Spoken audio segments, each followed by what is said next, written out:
तो आगे जो हमारी ब्रांच है वो है बायोलॉजी। बायोलॉजी के बारे में अब हम डिटेल में पढ़ते हैं। आपकी किताब में लिखा हुआ है कि इसमें जानदारों का मुतालिया करने के इल्म को बायोलॉजी कहते हैं। ठीक है, बायोलॉजी जो है वो दो यूनानी अल्फाज बायो और लोगोस से मखूज है। बायोस का मतलब है ज़िंदगी और लोगोस का मतलब है बहस करना, तलाश करना, वजह तलाश करना। ठीक है, जानदार अशिया में हवानात और नबातात भी शामिल होते हैं। ठीक है, इस ब्रांच के तहत जानदारों के जिस्म की बनावट, इनके काम करने का तरीक़ाकार, तौलीद और नशोनुमा पर बहस की जाती है। बायोलॉजी हयातियाती साइंस भी है। इसकी मज़ीद दो अहम शाखें हैं जो हम पढ़ती हैं। अब जो बायोलॉजी है ये इल्म हयातियात, ठीक है, ज़िंदगी का मुतालिया है। ये हमें बताती है कि ज़िंदगी क्या है, ठीक है, कैसे शुरू हुई है, कैसे अर्तक़ा पजीर हुई और कैसे काम करती है। ये छोटे छोटे जो जरासीम है ये वहाँ से लेकर बड़े से बड़े जानवरों और इंसानों तक हर जानदार का जो है वो मुतालिया करती है। अब बायोलॉजी के ज़रिए हम समझते हैं कि हमारे हमारा जो जिस्म है वो कैसे काम करते हैं। ठीक है, पौधे कैसे बढ़ते हैं, जो बीमारियां वो कैसे फैल रही हैं, उनको कंट्रोल कैसे किया जा सकता है, माहौल में जो मुख्तलिफ जानदार हैं उनका एक दूसरे से क्या रिलेशनशिप है। ठीक है, ये हमें अपनी सेहत, खुराक और माहौल को बेहतर बनाने में जो है वो मदद देती है।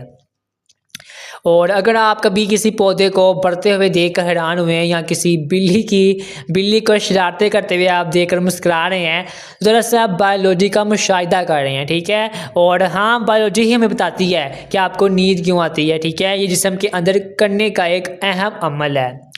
अब बायोलॉजी की मैंने आपको बताया था कि बायोलॉजी की दो अहम शाखें हैं। तो बायोलॉजी की जो पहली अहम शाख है वो है बॉटनी, यानी कि पौधों की दुनिया। ठीक है, पौधों के मुतालिक इल्म को हम बॉटनी कहते हैं, यानी इल्म नबातात। इसमें पौधों की साख्त, उनकी नशोनुमा और उनके माहौल के बारे में बहस करते हैं। उनके माहौल के बारे में हम बातचीत करते हैं, स्टडी करते हैं। बॉटनी यानी कि इल्म नबातात, ठीक है, पौधों का मुतालिया। ठीक है, पौधे हमारी ज़िंदगी का एक लाजमी हिस्सा हैं। वो हमें खुराक देती हैं, ऑक्सीजन देती हैं और बहुत सी दूसरी जो हैं वो हमें ज़रूरियात फराहम करती हैं।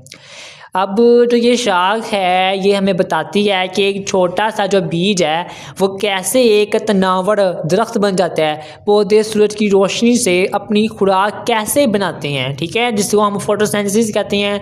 और जो फूलों का क्या काम होता है, ठीक है, अगर बॉटनी ना हो, ठीक है, यानी कि बॉटनी के बगैर हम अपनी ज़राअत और खुराक की पैदावार को नहीं समझ सकते।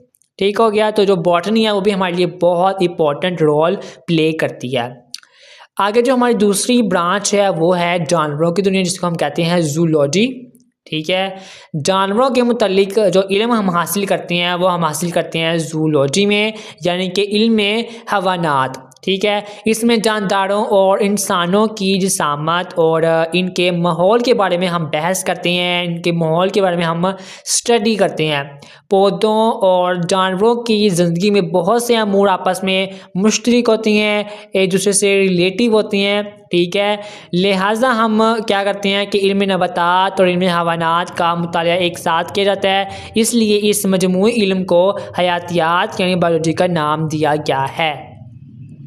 ये मैंने पढ़ा है जो आपकी किताब में लिखा हुआ है। अब मैं आपको इसके बारे में डिटेल देता हूँ। ठीक है, जो जूलॉजी है, ठीक है, जिसको हमने कहा है कि ये इल्म हवानात है, ये जानवरों का मुतालिया करती है। और हाँ, इसमें हम इंसान भी शामिल हैं। ठीक है, ये हमें जानवरों के रवैये, उनकी साख्त, अफजाइश नस्ल और माहौल के साथ इनके जो ताल्लुक़ है वो समझने में हमारी मदद करती है। जो जूलॉजी है ये हमें बताती है कि परिंदे कैसे उड़ते हैं, मछलियाँ कैसे तैरती हैं, ठीक है, जो शेर है वो क्यों दौड़ता है, ठीक है, और इंसानों का जो जिस्म है वो कैसे काम करता है। ये हमें जानवरों के जो तनू है उनके माहौलियाती निज़ाम में किरदार को समझाने में हमें ये मदद करता है। ठीक हो गया, तो मुझे उम्मीद है आपको ये जो मैंने आपको अभी तक आपने ब्रांचें बताई हैं, जो शाखें मैंने आपको बताई हैं, जो मैंने आपको डिटेल बताई है, उम्मीद है आपको समझ आ गई होगी।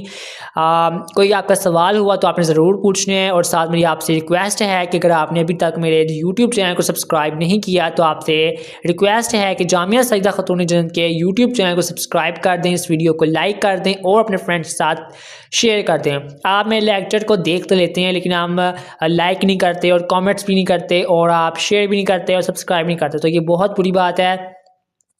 एक इंसान आपके लिए मेहनत कर रहा होता है तो आपको भी चाहिए कि आप भी उसके लिए सिंसियर हों, ठीक है। तो अगली जो हमारी शाख है वो है एस्ट्रोनॉमी। एस्ट्रोनॉमी यानी कि इल्म फल्कियात।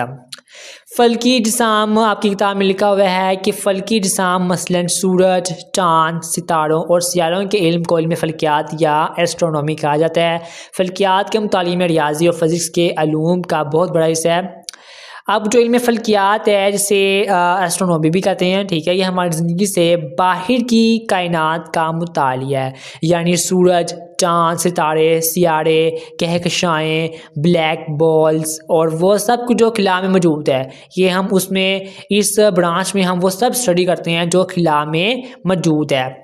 ये हमें कायनात की इब्तिदा, ठीक है, इसके इर्तिका और इसके मुस्तक़बिल को समझने में हमारी मदद देती है। फ़ल्कियात जो दान होते हैं टेलीस्कोप का इस्तेमाल करते हैं, दूर दराज के जो अजसाम होते हैं उनका मुशाहिदा करते हैं और फ़िज़िक्स और रियाज़ी के जो असूल और कवानीन हैं उनको इस्तेमाल करते हुए इनके बारे में हमें मालूमात हासिल करने में मदद देते हैं।